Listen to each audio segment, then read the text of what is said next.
Баршаңызға қайырлы күн достар, менің каналыма қош келдіңіздер. Бүгін сіздерге ешқандай қуыруды, қайнатуды қажет етпейтін, барлығын араластырып, баклажкаға құйып, сақтай беретін, дәл осындай огонек кобра деп аталатын өте дәмді салаттың рецептісімен бөлісемін. Мен бұл видеода барлығын толықтай асықпай көрсететін боламын, сондықтан видеоны міндетті түрде соңына дейін қарап, менің арнама тіркелмеген болсаңыз тіркеліп, жанындағы қоңырауша батырмасын басып қойды ұмытпаңыздар. Бізге осындай 3 килограмм помидор, іші етті, сондай қызыл помидор таңдағандарыңыз дұрыс. Қызыл болгар бұрышы, чеснок және де осындай ащы перец, тұз, қант, сұйық май қажет болады. Ең алдымен помидорымызды жуып, тазалап, керек емес бөлігін алып тастап, ет тартқышқа өткізуге оңай болатындай етіп, 3-4 бөлікке бөліп аламыз. Дәл солай болгар бұрышында ет тартқышқа өткізуге оңай болатындай 3-4-ке бөліп алатын боламыз.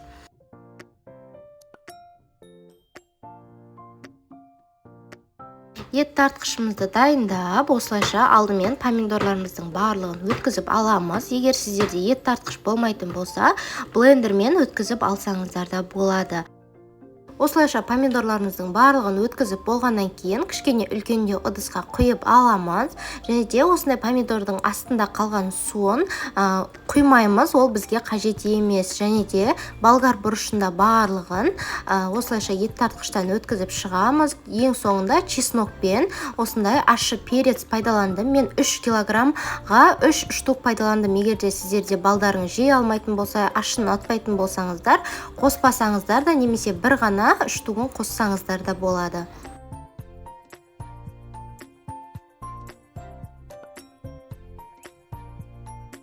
Достар, менің каналымның дамуына өз үлестеріңізді қосып, дәл осы видеома лайк басып, астына өздеріңіздің пікірлеріңізді жазып кетулеріңізді сұраймын. Және де WhatsApp желісінде өздеріңіздің достарыңызбен, группаларға, чаттарға дәл осы видеомда бөлісіп кетулеріңізді сұраймын.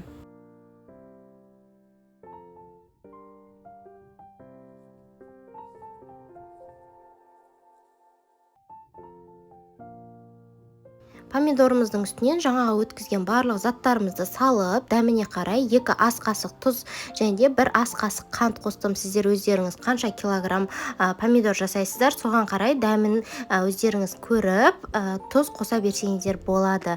Және де үстінен осылайша жарты укроппен жарты петрушканы майдалап турап қосып жібердім. Бірақ та бұл міндетті емес, қоспасаңыздар да болады.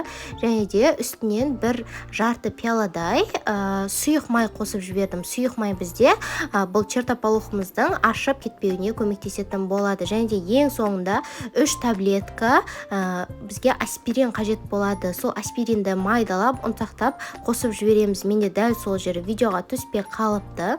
Барлығын жақсылап араластырып, біз бірден баклажкаға құймаймыз. Бетін жауып, 7-8 сағатқа немесе 1 түнге қалдыратын болады.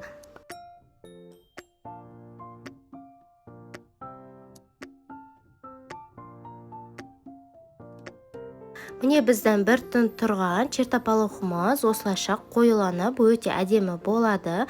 Енді баклажкаларымыздың барлығын жылы сумен 3-4 қайтара жуып тазалап, үстінен воронка қойып, құйып шыға беретін боламыз. Менде кішкене чертополох қоюланып қалғандықтан воронкадан өтпей қалды. Сол себепті дәл осылай вилкамен араластырып құйып алдым барлығын.